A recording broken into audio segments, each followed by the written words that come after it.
میرے محترم بھائیوں، بچوں کو کوئی بیماری ہو، اس کا کوئی نام رکھ دو.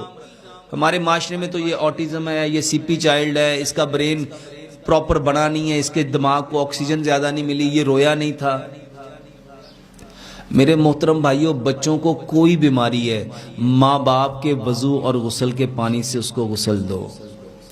اللہ کی قسم کھا کے کہتا ہوں، ایک نہیں، دو نہیں، تین نہیں، میرے پاس اتنے ایویڈنس ہیں.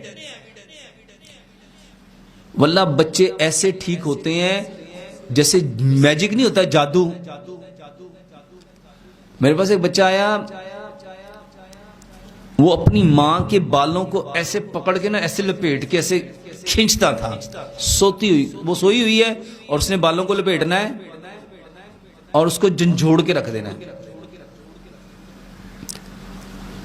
میں نے کہا باجی ایک بار، صرف ایک بار اس کو غسل دو. وہ بہن مجھے بتاتی ہے ڈاکٹر صاحب ایک ہی غسل دیا، اب وہ میرے بالوں کو سمیٹ کے اس کے اوپر کپڑا ڈالتا ہے. یہ کہاں سے ٹھیک ہو رہا ہے؟ اچھا بتاؤ، بچہ ٹھیک ہوا ہے کہ ماں ٹھیک ہوئی ہے؟ اس کو سمجھنا ہے. میرے محترم بھائیوں، جب نبی صلی اللہ علیہ وسلم نے فرمایا جب ہم ہاتھ دھوتے ہیں تو ہاتھوں کے گناہ کیا ہوتا ہے؟ جب منہ دھوتے ہیں تو منہ کے گناہ، جب ناک دھوتے ہیں، چہرہ دھوتے ہیں. اچھا جب بندہ پورا ہی نہا لیتا ہے؟ میرے محترم بھائیوں، جب ماں باپ غسل کرتے ہیں نا تو واللہ اللہ ان کو پاکیزہ کرتا ہے. اللہ ان کو پاکیزہ کرتا ہے. اور جب ماں باپ پاکیزہ ہو جاتے ہیں اور جب پھر وہ دعائیں پڑھتے ہیں 7 بار سورۃ فاتحہ، 7 بار آیت الکرسی، 7 بار سورۃ علم نشرہ، 7 بار چاروں کل اور 7 بار درود ابراہیم، 1 بار درود ابراہیم پڑھیں گے تو کتنی نیکیاں ملیں گی؟ ایک بار جو درود ابراہیم پڑھے گا 10 نیکیاں ملیں گی، 10 گناہ معاف ہوں گے، 10 درجات بلند ہوں گے. جب اس نے 7 بار اول پڑھا درود، 7 بار آخر پڑھا، کتنی نیکیاں ملی؟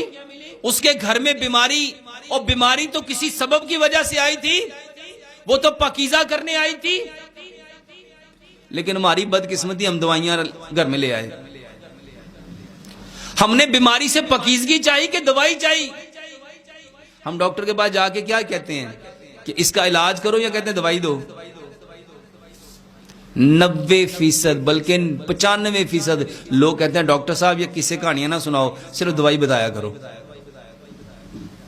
اچھا بتاؤ، یہ قصے کہانیاں ضروری ہیں کہ دوائی ضروری ہے؟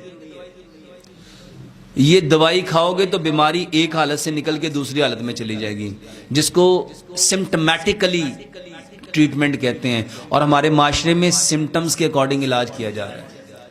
وہ بیچارہ ایک دوائی کھاتا جاتا ہے، گردوں کی دوائی کھا رہا تھا، کہتا ڈاکٹر صاحب گردے تو ٹھیک ہو گئے، میدا خراب ہو گیا. اچھا میدے کی دوائی کھاتا جائے گا، کہتا ڈاکٹر صاحب میدا تو ٹھیک ہو گیا، آنتوں کا مسئلہ بن گیا. آنتوں کی دوائی کھاتا جائے گا، کہتا جی آنتیں ٹھیک ہو گئی ہیں، گردے دوبارہ سے خراب ہو گئے.